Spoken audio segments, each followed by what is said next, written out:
ओम शांति, ओम शांति, ओम शांति। आज है 30 सितंबर 2020, शिव बाबा की साकार मुरली। आज बाबा क्या कहते हैं? बाबा कहते हैं, मीठे बच्चे, सबसे पहले यही ख्याल करो कि मुझ आत्मा पर जो कट चढ़ी हुई है वह कैसे उतरे। सुई पर जब तक जंग होगी यानी कि कट होगी तब तक चुंबक खींच नहीं सकता। प्रश्न, पुरुषोत्तम संगम युग पर तुम्हें पुरुषोत्तम बनने के लिए कौन सा पुरुषार्थ करना है? उत्तर है कर्मातीत बनने का। कोई भी कर्म संबंधों की तरफ बुद्धि न जाए, अर्थात कर्म बंधन अपनी तरफ ना खींचे। सारा कनेक्शन एक बाप से रहे, कोई से भी दिल लगी हुई ना हो, ऐसा पुरुषार्थ करो। झुगमुई में अपना टाइम वेस्ट मत करो, याद में रहने का अभ्यास करो। गीत है, जाग सजनिया जाग। ओम शांति। रूहानी बच्चों, आत्माओं ने शरीर द्वारा गीत सुना, क्योंकि बाप अभी बच्चों को आत्म अभिमानी बना रहे हैं। तुमको आत्मा का भी ज्ञान मिलता है। दुनिया में एक भी मनुष्य नहीं जिसको आत्मा का सही ज्ञान हो, तो फिर परमात्मा का ज्ञान कैसे हो सकता है? यह बाप ही बैठ समझाते हैं। समझाना शरीर के साथ ही है। शरीर बगैर तो आत्मा कुछ कर नहीं सकती। आत्मा जानती है हम कहाँ के निवासी हैं, किसके बच्चे हैं। अभी तुम यथार्थ रीति जानते हो। सब एक्टर्स पाठधारी हैं। भिन्न भिन्न धर्मों की आत्माएं कब आती हैं, यह भी तुम्हारी बुद्धि में है। बाप डिटेल नहीं समझाते हैं, होलसेल समझाते हैं। होलसेल अर्थात 1 सेकंड में ऐसी समझानी देते हैं जो सतयुग आदि से लेकर अंत तक मालूम पड़ जाता है कि हमारा पार्ट नुंधा हुआ है। अभी तुम जानते हो बाप कौन है, उनका इस ड्रामा के अंदर क्या पार्ट है। यह भी जानते हो ऊंची ते ऊंच बाप हैं, सर्व का सद्गति दाता, दुख हरता सुख करता है। शिव जयंती गाई हुई है, जरूर कहेंगे शिव जयंती सबसे उच्च है। खास भारत में ही शिव जयंती मनाते हैं। जिस की राजाई में जिस उच्च पुरुषार्थ की पास्ट की हिस्ट्री अच्छी होती है तो उनकी स्टैंप भी बनाते हैं। अब शिव की जयंती भी मनाते हैं। समझाना चाहिए सबसे उच्च जयंती किसकी है, किसकी स्टैंप बनानी चाहिए। कोई साधु संत अथवा सिखों का, मुसलमानों का व अंग्रेजों का। कोई फिलॉसफर अच्छा होगा तो उनकी स्टैंप बनाते रहते हैं, जैसे महाराणा प्रताप आदि की भी बनाते हैं। अब वास्तव में स्टैंप होनी चाहिए बाप की, जो सबका सद्गति दाता है। इस समय बाप न आए तो सद्गति कैसे हो, क्योंकि सब रौरव नरक में गोता खा रहे हैं। सबसे ऊंचे ते ऊंचे हैं शिव बाबा, पतित पावन। मंदिर भी शिव के बहुत ऊंचे स्थान पर बनाते हैं, क्योंकि ऊंचे से ऊंचा है ना, ऊंचे ते ऊंचा। बाप ही आकर भारत को स्वर्ग का मालिक बनाते हैं। जब वह आते हैं तब सद्गति करते हैं, तो उस बाप की ही याद रहनी चाहिए। बाबा कहते हैं स्टैंप भी शिव बाबा की कैसे बनाएं। भक्ति मार्ग में तो शिवलिंग बनाते हैं, वही ऊंची ते ऊंच आत्मा ठहरे। ऊंची ते उच्च मंदिर भी शिव का ही मानेंगे। सोमनाथ का मंदिर है ना, भारतवासी तमो प्रधान होने के कारण यह भी नहीं जानते कि शिव कौन है जिसकी पूजा करते हैं, उसका ऑक्यूपेशन तो जानते नहीं। महाराणा प्रताप ने भी लड़ाई की, वह तो हिंसा हुई। इस समय तो सब हैं डबल हिंसक। विकार में जाना, काम कटारी चलाना, यह भी हिंसा है ना। डबल अहिंसक तो यह लक्ष्मी नारायण है। मनुष्यों को जब पूरा ज्ञान हो तब अर्थ सहित स्टैंप निकले। सतयुग में स्टैंप निकलती ही इन लक्ष्मी नारायण की है। शिव बाबा का ज्ञान तो वहां रहता नहीं, तो जरूर ऊंचे से ऊंच लक्ष्मी नारायण की ही स्टैंप लगती होगी। अभी भी भारत का वह स्टैंप होना चाहिए। ऊंचे से ऊंचे त्रिमूर्ति शिव, वह तो अविनाशी रहना चाहिए, क्योंकि भारत को अविनाशी राजगद्दी देते हैं। परम पिता परमात्मा ही भारत को स्वर्ग बनाते हैं। तुम्हारे में भी बहुत हैं जो यह भूल जाते हैं कि बाबा हमको स्वर्ग का मालिक बनाते हैं। यह माया भुला देती है। बाप को न जानने के कारण भारतवासी कितनी भूलें करते आए हैं। शिव बाबा क्या करते हैं यह किसी को भी पता नहीं है। शिव जयंती का भी अर्थ नहीं समझते। यह नॉलेज सिवाय बाप के और कोई को नहीं है। अभी तुम बच्चों को बाप समझाते हैं, तुम औरों पर भी रहम करो, अपने ऊपर भी आपे ही रहम करो। टीचर पढ़ाते हैं, यह भी रहम करते हैं ना। यह भी कहते हैं मैं टीचर हूँ, तुमको पढ़ाता हूँ। वास्तव में इसका नाम पाठशाला भी नहीं कहेंगे, यह तो बहुत बड़ी यूनिवर्सिटी है। बाकी तो सब हैं झूठे नाम। वह कोई सारे यूनिवर्स के लिए कॉलेज तो है नहीं, तो यूनिवर्सिटी है ही एक बाप की, जो सारे विश्व की सद्गति करते हैं। वास्तव में यूनिवर्सिटी यह एक ही है। इन द्वारा ही सब मुक्ति जीवन मुक्ति में जाते हैं, अर्थात शांति और सुख को प्राप्त करते हैं। यूनिवर्स तो यह हुआ ना, इसलिए बाबा कहते हैं डरो मत, यह तो समझाने की बात है। ऐसे भी होता है, इमरजेंसी के टाइम में कोई किसी की सुनते भी नहीं है। प्रजा का प्रजा पर राज्य चलता है, और किसी धर्म में शुरू से राजाई नहीं चलती। यह तो धर्म स्थापन करने आते हैं, फिर जब लाखों की अंदाज में हो तब राजाई कर सके। यहाँ तो बाप राजाई स्थापन कर रहे हैं यूनिवर्स के लिए। यह भी समझाने की बात है। दैवी राजधानी इस पुरुषोत्तम संगम युग पर स्थापन कर रहे हैं। बाबा ने समझाया है, कृष्ण, नारायण, राम आदि के काले चित्र भी तुम हाथ में उठाओ, फिर समझाओ कृष्ण को श्याम सुंदर क्यों कहते हैं। सुंदर था, फिर श्याम कैसे बनते हैं।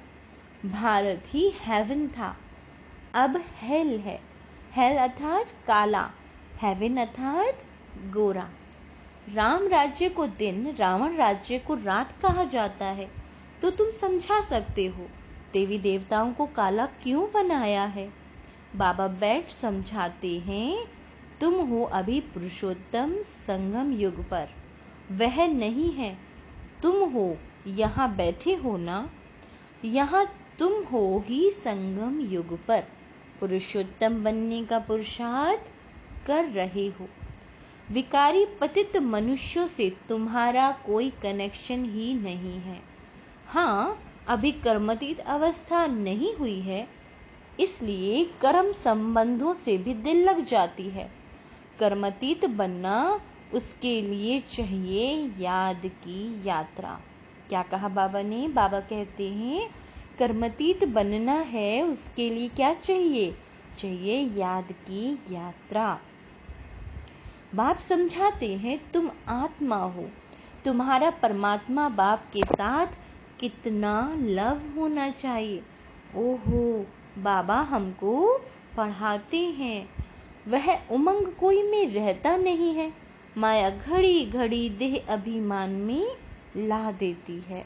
जबकि समझते हो शिव बाबा हम आत्माओं से बात कर रहे हैं, तो वह कशिश, वह खुशी होनी चाहिए ना, जिस सुई पर जरा भी जंक नहीं होगी। वह चुंबक के आगे तुम रखोगे तो फट से चटक जाएगी। थोड़ी भी कट होगी तो चटकेगी नहीं, कशिश नहीं होगी। जहां से नहीं होगी फिर उस तरफ से चुंबक खींचेंगे। बच्चों में कशिश तब होगी जब याद की यात्रा में होंगे। कट होगी तो खींच नहीं सकेंगे। हर एक समझ सकते हैं हमारी सुई बिल्कुल पवित्र हो जाएगी तो कशिश भी होगी। कशिश नहीं होगी क्योंकि कट चढ़ी हुई है बाबा की तरफ। कशिश, बाबा कहते हैं कशिश नहीं है तो कट चढ़ी हुई है आत्मा पर। तुम बहुत याद में रहते हो तो विकर्म विनाश होते हैं। अच्छा, फिर अगर कोई पाप करते तो 100 गुना दंड हो जाता है। कट चढ़ जाती है, याद नहीं कर सकते।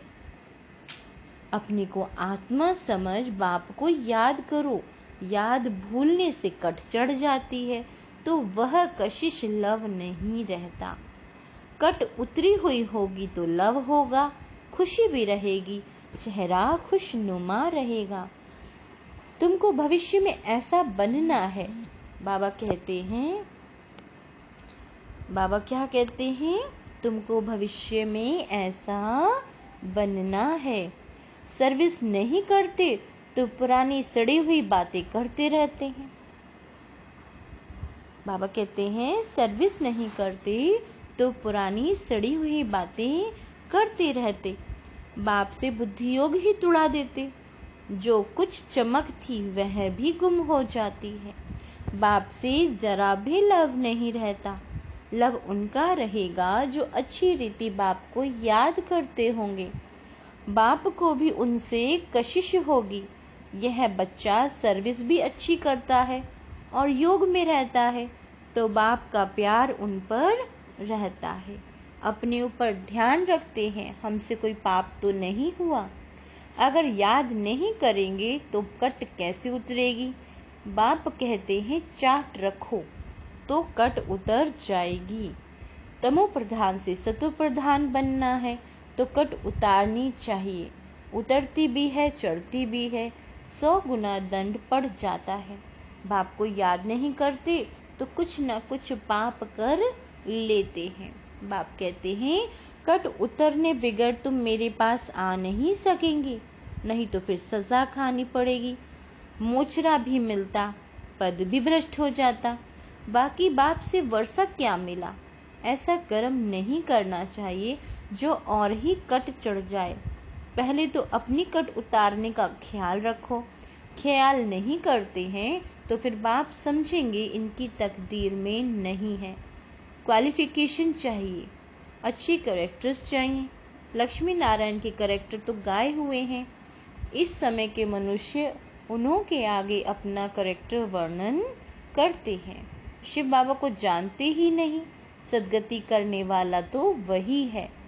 सन्यासियों के पास जाते हैं परंतु सर्व का सदगति दाता है ही एक। बाप ही स्वर्ग की स्थापना करते हैं, फिर तो नीचे ही उतरना है। बाप के सिवाय कोई पावन बन ना सके। मनुष्य गड्ढे के अंदर जाकर बैठते हैं, इससे तो गंगा में जाकर बैठे तो साफ तो हो जाए, क्योंकि पतित पावनी गंगा कहते हैं ना। मनुष्य शांति चाहते हैं तो वह जब घर जाएंगे तब पाठ पूरा होगा। हम आत्माओं का घर है ही निवारण धाम। यहाँ शांति कहाँ से आई। तपस्या करते हैं वह तो कर्म करते हैं ना, करके शांति में बैठ जाएंगे। शिव बाबा को तो जानते ही नहीं। वह सब है भक्ति मार्ग। पुरुषोत्तम संगम युग पर एक ही हैं, जबकि बाप आते हैं। आत्मा स्वच्छ बन मुक्ति जीवन मुक्ति में चली जाती है। जो मेहनत करेंगे वह राज्य करेंगे, बाकी जो मेहनत नहीं करेंगे वे सजा खाएंगे।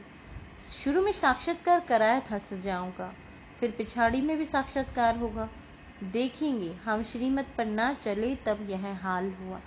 बच्चों को कल्याणकारी बनना है, बाप और रचना का परिचय देना है। जैसे सुई को मिट्टी के तेल में डालने से कट उतर जाती है, वैसे बाप की याद में रहने से भी कट उतरती है। नहीं तो वह कशिश, वह लव बाप में नहीं रहता। लव सारा चला जाता है मित्र संबंधियों में। मित्र संबंधियों के पास जाकर रहते हैं। कहाँ वह जंक खाया हुआ संग और कहाँ यह संग। जंक खाई हुई चीज के संग में उसको भी कट चढ़ जाएगी। कट उतारने के लिए ही बाप आते हैं। याद से ही पावन बनेंगे। आधा कल्प से बड़ी जोर से कट चढ़ी हुई है। अब बाप चुंबक कहते हैं मुझे याद करो। बुद्धि का योग जितना मेरे साथ होगा उतनी कट उतरेगी। बाबा कहते हैं नई दुनिया तो बननी ही है। सतयुग में पहले बहुत छोटा सा झाड़ होता है देवी देवताओं का, फिर वृद्धि को पाते हैं। यहाँ से ही तुम्हारे पास आकर पुरुषार्थ करते रहते हैं। ऊपर से कोई नहीं आते, जैसे और धर्म वालों के ऊपर में आते हैं। यहाँ तुम्हारी राजधानी तैयार हो रही है। सारा मदार पढ़ाई पर है, बाप की श्रीमत पर चलने पर है। बुद्धि योग बाहर जाता रहता है तो भी कट लग जाती है। यहाँ आते हैं तो सब हिसाब किताब चुकतू कर जीते जी सब कुछ खत्म करके आते हैं।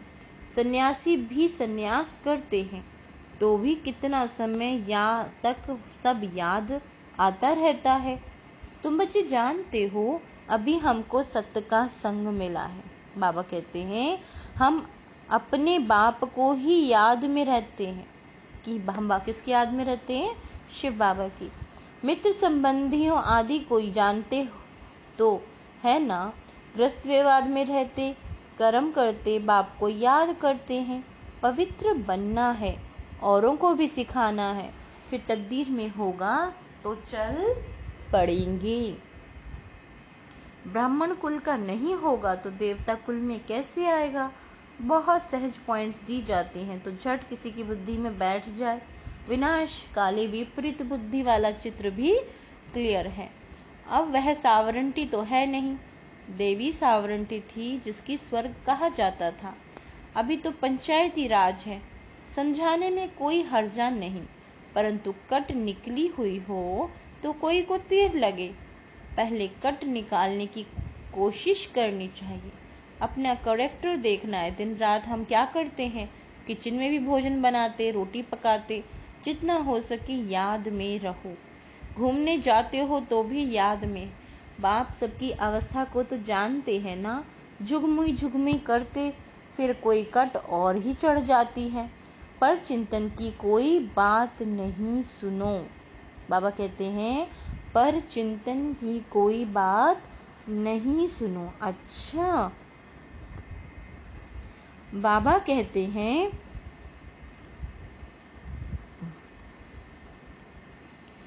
मीठे मीठे सिकील दे बच्चों प्रति माता पिता बाप दादा का याद प्यार और गुड मॉर्निंग। रूहानी बाप की रूहानी बच्चों को नमस्ते। धारणा के लिए मुख्य सार। जैसे बाप टीचर रूप में पढ़ाकर सब पर रहम करते हैं, ऐसे अपने आप पर और औरों पर भी रहम करना है। पढ़ाई और श्रीमत पर पूरा ध्यान देना है। अपने कैरेक्टर सुधारने हैं। आपस में कोई पुरानी सड़ी हुई पर चिंतन की बातें करके बाप से बुद्धि योग नहीं तोड़ाना। कोई भी पाप कर्म नहीं करना। याद में रहकर जंक उतारनी है। वरदान। सर्व शक्तियों को ऑर्डर प्रमाण अपना सहयोगी बनाने वाले प्रकृति जीत भव। सबसे बड़े ते बड़ी दासी प्रकृति है। जो बच्चे प्रकृति जीत बनने का वरदान प्राप्त कर लेते हैं, उनके ऑर्डर प्रमाण सर्व शक्तियाँ और प्रकृति रूपी दासी कार्य करती है, अर्थात समय पर सहयोग देती है। लेकिन यदि प्रकृति जीत बनने की बजाय अलबेलेपन की नींद में व आलस्य, अल्पकाल के प्राप्ति के नशे में, वे व्यर्थ संकल्पों के नाच में मस्त होकर अपना समय गवाते हो, तो शक्तियाँ ऑर्डर पर कार्य नहीं कर सकती। इसलिए चेक करो, पहले मुख्य संकल्प शक्ति, निर्णय शक्ति और संस्कार की शक्ति तीनों ही ऑर्डर में है। पहली है संकल्प शक्ति, दूसरी है निर्णय शक्ति, तीसरी है संस्कार की शक्ति। बाबा ने कहा चेक करो, तीनों ही ऑर्डर में है। स्लोगन, बाप दादा के गुण गाते रहो तो स्वयं भी गुण मूर्त बन जाएंगे। अच्छा, ओम शांति।